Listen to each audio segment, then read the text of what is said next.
Welcome, welcome, welcome to another exciting episode of the Shifted podcast. Today, we're joined by a very special guest.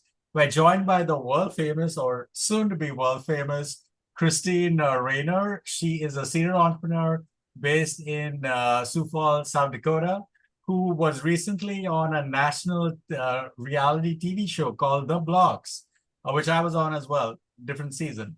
But she is a fun, creative person that's off doing a series of amazing things, which we will attempt to break down and understand the various things that she's doing, as well as find out updates on some of those other things as well. So, Kristine, welcome to the show.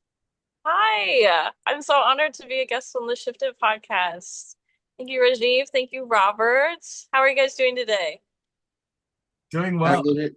I'm hanging in there. I'm glad that I didn't cancel because my voice is a little screwed up. That's a, But I'm a trooper, so nothing stops me. I'm glad you didn't cancel too. I'm glad I got to meet you. Yeah, me too. Me too. So I think it's going to be fun. Yeah, It is, it absolutely. is. And also, just for context, this is something that we talked about in the green room discussion prior to filming. But Kristine was on The Blox, which is a reality TV show that's been, she was on, I believe, season 17, I believe. And season one. So I've been on two seasons. Wow. So she was on the maiden voyage of The Blox, season one, which was, and what year was that? That was in 2020. 2020. Wow. So that Yeah. means, Or so like 2021, I think. okay, so season one was 2021, and the and you were then on season 17, which Yep, and was that was last year. So 2024. We filmed in July. okay, wow, which hasn't been released yet, right? Any day. Like I'm just waiting for the email, so I'm like, oh gosh, here we go. Awesome, awesome. Yeah, well, if Christine's season was season 17 and that hasn't been released yet, so my season 22 is probably going to be released next year or the year after, who knows, right? At this point. But yeah, so Kristine, now you're doing, in fact, just for the benefit of our listeners, can you give our listeners kind of like a broad overview of who you are? Like, and this is something that we talked about in a slightly earlier conversation. You can just kind of revisit some of that. Perfect. Yeah, I'm a mad woman. I have ADHD and I have a lot of hobbies, which I've turned into businesses. Like the Joker says, never do anything for free if you're good at it. But one of those things, like my first business, my first experience actually profiting from my hobbies, was art. So, I went to college for graphic design and media, so I could do videography, film, all sorts of stuff. And so I've just allowed those creative channels to kind of blossom. And kind of what's flourished is I am now a editor of a magazine called Kama, Kama, where I interview local artists or really artists all over the country about how they, feel inspired. How did they start their creative journey? And I got the inspiration because I myself was featured in international magazines like British Vogue, Harper's Bazaar, Vanity Fair. So during COVID, they actually were like, "We want to feature your artwork," and yeah, like as an artist, that really added a lot of authenticity to me and like a lot of value in the work that I do. So thank you. Yeah. And so I wanted to give that back to other artists because I know how hard it is to feel confident and be creative and be vulnerable. And a lot of people struggle with getting their artwork out there on platforms and getting awareness to it. So that's one of my businesses. But I also am kind of world known for my painting style because it's a little unorthodox. I actually paint with roses as a paintbrush instead of, regular paintbrushes. And I've been featured in a few magazines about that as well, done a few podcasts about it. But long story short, um, I received a large amount of roses, about $400 worth, that I accepted from maybe a person I didn't want to communicate with any further. And I couldn't throw them away. I didn't know what to do with them, so I just started painting with them. And now I teach people how to paint with roses. So we often pop up at coffee shops and we just paint with our roses and we sip our lattes. And it's a really nice space to get creative and meet people. The other side of me is a networker, a storyteller. And so I just love the personal connections that people share in their creativity. And so I've kind of transformed my own creativity into, in real life, but also digital platforms and other stuff like that. And so my main project, the reason I was on the Blox twice, is I'm developing an app for my business, Cash Cow Co-op. And so that's a business that markets farmers to consumers in an affordable way. We also educate consumers about where their food comes from, how to grow healthy food, how to maybe transition to organic. And all of that has really been a 5-year project. 2 TV show series filmed about it. But right now I am actually in the developmental stage of that app, and I'm hoping to launch here within 3 months. So it's a little nerve-wracking, a little scary, but I'm connected with a lot of people and like the Blox, like Rajiv, we met on an Instagram thread. Like I've never met you in person, but I'm very thankful for the networking and connections that the Blox has brought into my life, because I've met a lot of amazing entrepreneurs who have been on the show as well. Awesome. And so that's a little bit about me. I also have a dog. His name is Kuma. Awesome. Awesome. That's amazing. So, Kristine, I gotta like call out certain like things that I'm seeing. Obviously, I'm not an artist like you, but I have, some appreciation of art. Like, for example, I'm noticing like in the frame that I see right now, I'm seeing like greens. I see the green in the plant behind you. I see green, the mint green like pullover that you have, as well as your green frame of your glasses.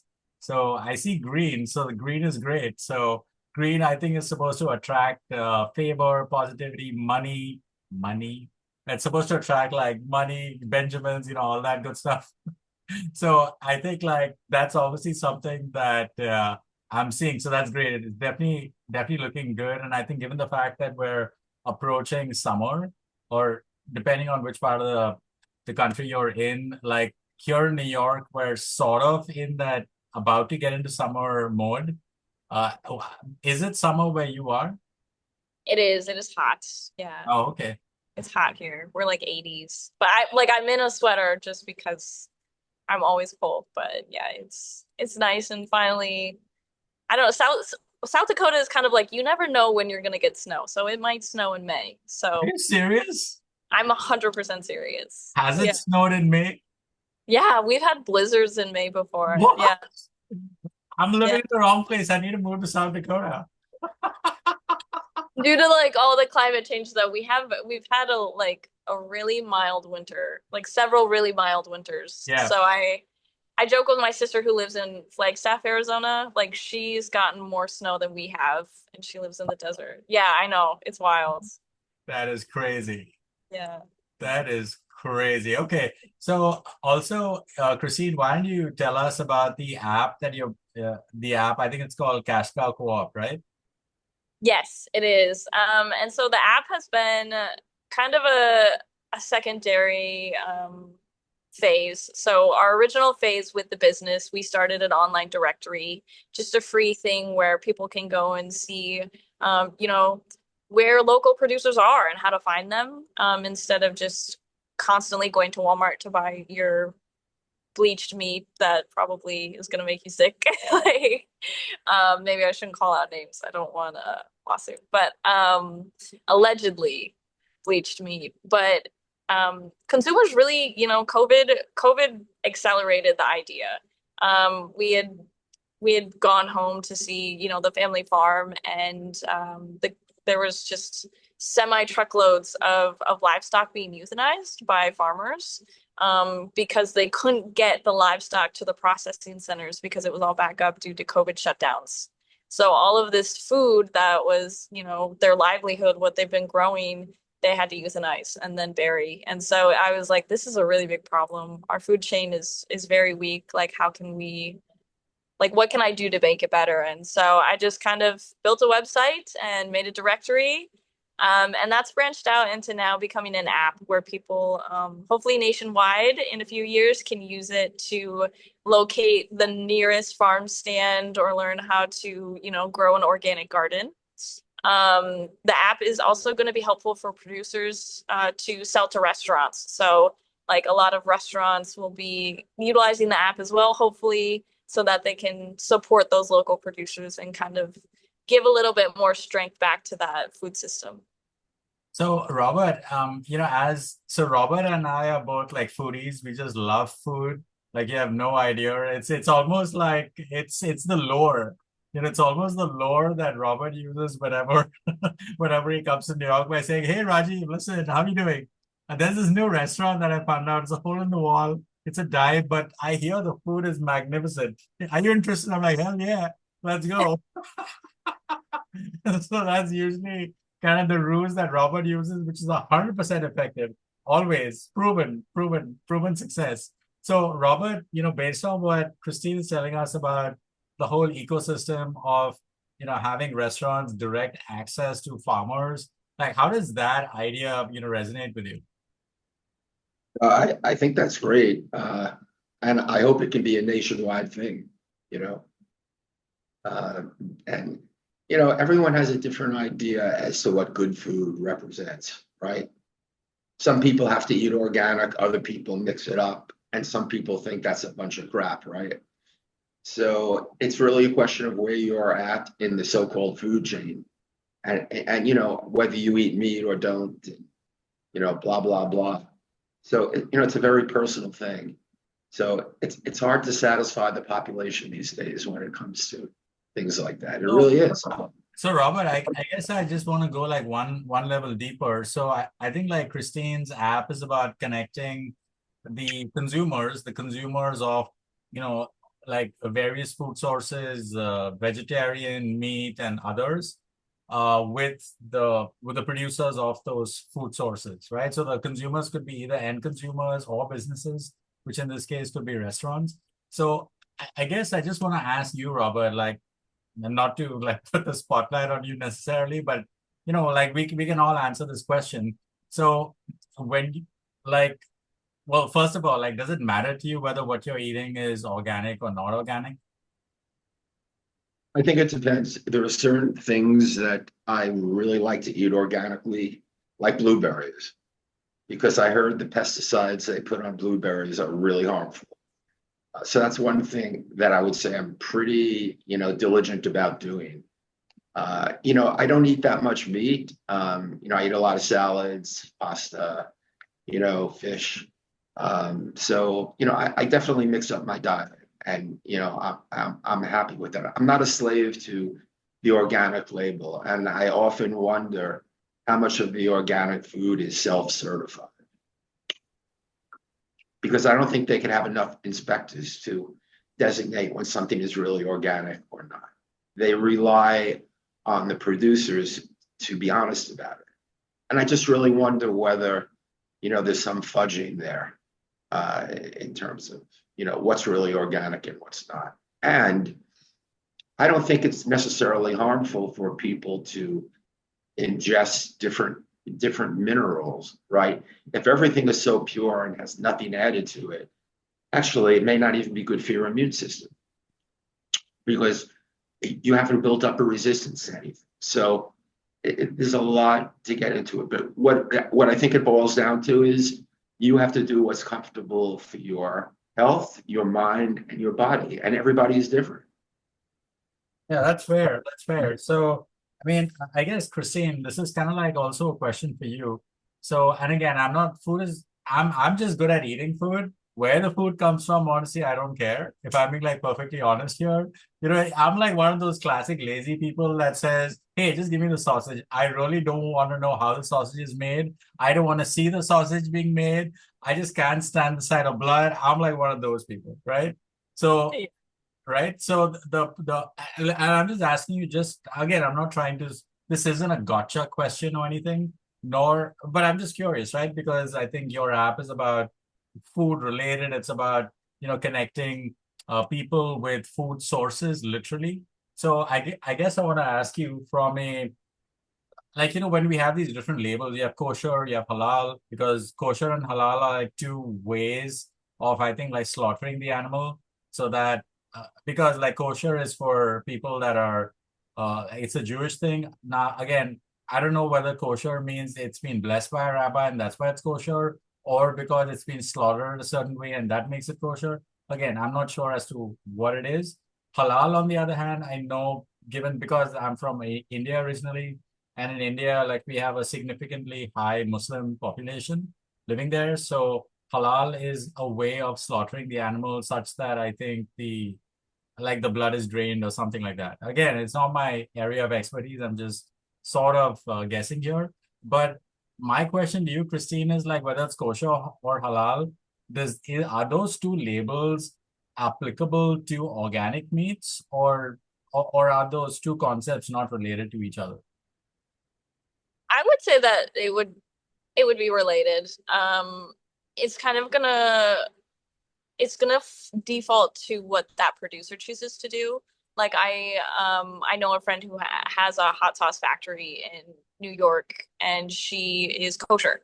So all of her products are kosher, and um, as far as I know, she supports organic. Kind of back to Robert's point about organic licensing and certification.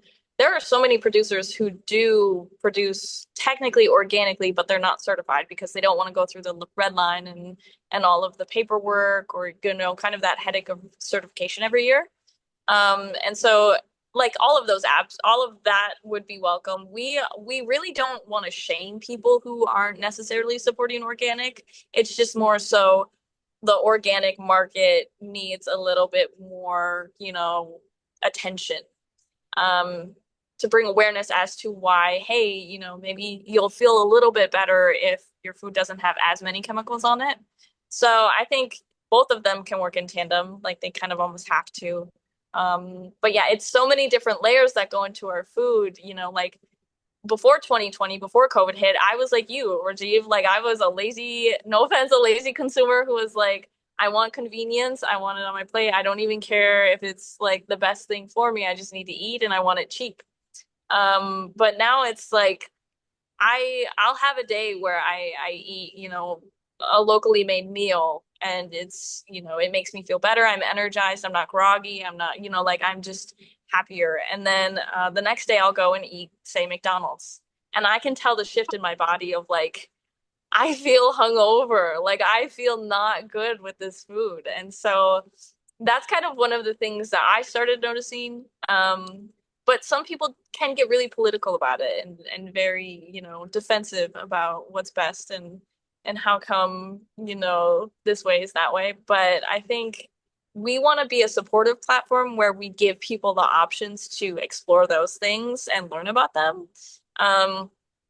Because I mean, it's a lot of what restaurants use right now is in our city, it's like a Cisco truck. It's like one main supplier who's nationwide, and it's kind of the same quality of meat, it's the same kind of cut of meat. It's just very generic. And so I think if we focus on these practices that do take more time, like how the animal is slaughtered and blessings of the process, or different things, that there's quality in that. If you don't want that, there are still other options where people process it the way they have been for decades. But I've noticed that a lot of producers in my area are getting to be more progressive. Grass-fed beef is a huge thing right now. It's not, it could be said that grass-fed beef is better than the alternative, but I try not to have a competition about it. It's just more so, how can we support this producer? How can we keep this market open? And how can we increase sales for you? And so, Kristine, how do you kind of come up with this idea of doing this in the first place? Did someone, sort of cry on your shoulder saying, "Oh my God, my life is so terrible. I don't have organic food." And then you had an aha moment that said, oh my God, that's a brilliant idea. I'm going to do that. Is that how that happened? How did this all start? It's like a series of it was more so the shock of COVID of like, wow, the grocery store is empty. Like we can't get meat and we're South Dakota is like largest producer of beef. Like we have meat surrounding us, and it was just that one little link that processors were closed. So these animals had to go somewhere, right? And then it was just such a waste. And so that aha moment was I need to do something. I need to care about where my food comes from, and I need to tell people about it. And then in the past 5 years, it's just been like, aha, aha, aha, aha, aha, kind of like I'm laughing at myself, right? Uh, but the blocks, I would say the blocks was when I actually first got serious about the app because for season one, when I was accepted, we only had 20 entrepreneurs there out of the whole nation. And so I was like, wow, if my business out of 20 was picked, maybe it's a good idea here. And then it's an incubator, so you're basically there all week, pitching and learning and trying to improve your business. And a lot of what I wasn't expecting is my business got tore apart. Like it wasn't solid. It didn't really have the structure or surface I needed. And I was kind of like, okay, I need a better MVP. I need something that like is going to be useful to people. And so then I was just like, I'm just going to keep building, keep doing this. And then I connected with another Bloxer and I actually did some like job training where they were mentoring me in coding. So that was the first time I actually started coding and figuring out stuff. And one of the projects I was working on is I had to do UI UX for like medical devices. So I was building out the app and like how it would look, and then I would do the wireframes of how it would interact. And I was just kind of like, I could build an app for something I've already created so that it's not just a static web page. It's kind of got more meat to it, not to be too Pun cheesy. unintended. Exactly. And so it was just kind of like this thing of like, this is a really big need. I know a lot of family farms and producers who are like having to sell their farms or having to stop doing the work that their family has been doing for multiple generations. So it's really become actually a passion project, but also a lot of like fear because if our food system crashes, like what are we gonna do? And so I was just like, how can I kind of give people the power back? And to me, I was like, I'm gonna build an app where they can buy directly what they want. And then it just kind of kept like the universe just kept being like, this is really important work. You should continue doing it by the people they brought to me and all the different networking events I was at. Awesome. Kristine, how does the app address the issue of affordability for food? I mean, it's not necessarily designed to be affordable. Because like if I'm gonna be completely honest, like food costs are rising. It's tariffs are not helping that or making that go away. And I just don't think that affordability can really be our mission when we're trying to support something like organic production, which does have more cost and more, labor intensive things. So it's kind of showing like you can buy something cheap, but here is a different quality product that may be a little bit more expensive, but you have far more knowledge about it.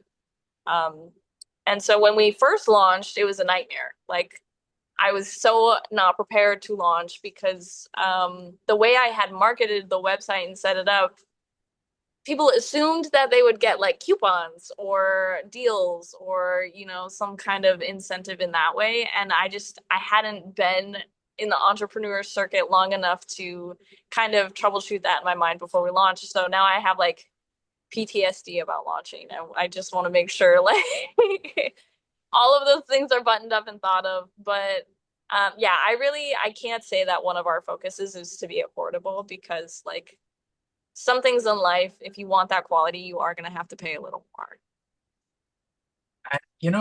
Kristine, I think it's sort of like a fair question by Robert, and maybe there is a solution to it. Maybe that's something that your advisory board can kind of figure out, because typically most businesses have an advisory board that's kind of like a group of experts that bring a variety of experience to the table. one of your board of advisors could be somebody from the food industry that might already know this answer, like this immediately. So that could be kind of like one idea. Another idea could be something as simple as, like a loyalty program, a rewards program, where you have some sort of a tokenization to incentivize repeat purchases. And that tokenization is something that is offered back to the consumer as either a discount or something, because those rewards, and obviously we're essentially incentivizing people for loyalty, right? The Yeah. loyalty benefits the end producer. So obviously, if the end producer is assured of X number of continued demand or continued consumption, then they may be, affable or agreeable to a slightly reduced price on whatever, right? And I'm sure there are like things that can be worked out where certain cuts of meat maybe are on special, much like how it is like in supermarkets, so I'm sure things like that can be worked out, and sure, maybe it's a tier, right? So maybe it's about some things, yeah, some things in life are going to be expensive because it's quality. And then there are other things that maybe in certain small windows, maybe there are opportunity for savings, maybe, but obviously those things are things that are based on logistics, based on, supply demand, based on, those kind of uh, economies, uh, economies of scale or whatever. So I'm sure that they're uh so and I guess maybe like philosophically, if somebody is gonna buy into this, it's maybe it's because I know that there are like a small percentage of people that are just very almost like militant to the extent of like, oh my God, like my body is a temple. I'm only gonna put good stuff into it and blah blah blah, right? And again, I'm not like knocking that by any way, shape, or form. I'm just saying that there's a small section of society that sort of aligned with that kind of thinking, and maybe those people are either uh, maybe they're like pro athletes, maybe they are high performers that want their bodies to keep up with whatever they're doing in life, right? Maybe they're in the corporate world, maybe they're in the fitness world, maybe they're athletes or whatever, right? So there's a small percentage of people that align with that, who no matter what the price is, they'll still go for it. Which also, if you think about it, Whole Foods, Whole Foods as an idea, I think validates the idea of organic, right? Because I don't know if everything at Whole Foods is organic, but I know that a percentage of things there is organic, and people are very happy to kind of pay that premium price to Whole Foods, and Whole Foods is nationwide, right? So I think about it, that kind of like already validates the idea of having organic food that is more expensive by very nature, and it is operating pretty well so far, at scale nationwide. So just looking at that, I think it already kind of, has validated the idea, right? That's music to my ears. Thank you. I just love hearing that. Yeah, I agree. And I've worked with like food hubs here and our co-ops, and I think people are really shifting to caring about it and being able to actually educate themselves on the products. Like, I'm gonna keep it real. I'm a mom. I have a 2-year-old. I didn't really start reading food labels until I had my son. Like, I was just putting garbage into my body. Like, I don't like processed sugars, whatever, but now I'm like, kind of going back to that. I feel better when I put better things inside my body. And so, knowing that, like, okay, if I give my son this heavily processed sugar fruit pouch, is he gonna be like super crazy today and like a little grumpy with me most of the day? As opposed to if I give him a strawberry or an apple and, some carrots and maybe some hummus or something that like will actually energize him and not be so quick to like crash. But, the thing that a lot of people don't realize is fruits have a lot of sugar in them. So having a lot of fruit is not necessarily the way to avoid sugar. Yeah, and like those sugars, it's kind of like a different sugar makeup as well. So it's kind of like, okay, you gotta I mean, he would love to eat apples all day long, but that's just not feasible and it's not good for him. But I think it is a whole conversation of like, if parents are really busy, no, they can't take the time to go and you only shop organically or care about the food labels all the time. But if we can make it a little bit easier for them by these curated sections of products that we've already vetted, then hopefully we'll build that trust with the consumer base and they'll Right. kind of Yeah, we're come to getting us to the first. point, yeah, we're getting to the point in the show where we're going to ask you, Kristine, what is your wellness routine? What do you do to remain peaceful, healthy, and centered? Yeah, I scream a lot. I think being consistent, creating a routine, knowing that life is a wave and things are going to happen, but as long as I have my routine of how I self-care and how I set myself for that day and how I get my mentality ready is really important. So, for me, it's centered around food. It's centered around getting, my good nutrition up because when I'm fueled up, I'm more energized, I'm more inspired, I'm more able to think properly. And then for me as an artist, I'm very creative. I like a lot of alone time to process my emotions. So meditating, reading perspective things that kind of challenge my current thought are also like part of my self-care of just like not being complicit and not being uh, you know, I don't like to sit around and watch TV all day, like, but I used to, and I used to be a couch potato. But I know that that's not going to serve the purpose or goals I have. So what has really changed my life is like time blocking. And Rajiv would probably laugh at this because right now it's a little bit chaotic in my life, but time blocking, like every morning I have an hour dedicated to where I paint. And I know I need that creative time to reset my emotional, irritation for most of the world. And it helps me become a better person because I already made space to do that thing I enjoy. So I feel rewarded in my day. And then when something pops up, or say, like a huge thing, a huge irritant I have is I hate when my schedule changes. Like, I'm an organizer kind of personality. I really like my spreadsheets and again, time blocking. But it's all about mindset too. If you have a chaotic day, you haven't really eaten and you're rushing through life and you've got 10 different meetings, you're not going to be having a good day. You're not going to be your best self and your happiest self. And honestly, who wants to be around somebody who's always irritated or stressed out or like grumpy? Like it's just not fun. And I'm thankful for my serial entrepreneurship because I'm allowed to literally pack my day with whatever I want to do. I take on projects only I want to do that are fun. And so I don't really have to sit and be tied to a 9 to 5. And I think a lot of that is because I'm so goal oriented. And I can only achieve my goals when I'm my best self. So meditating, eating right. I notice how I didn't say sleep because I have not been sleeping. But if in a perfect world, that would also be a huge part of my wellness routine.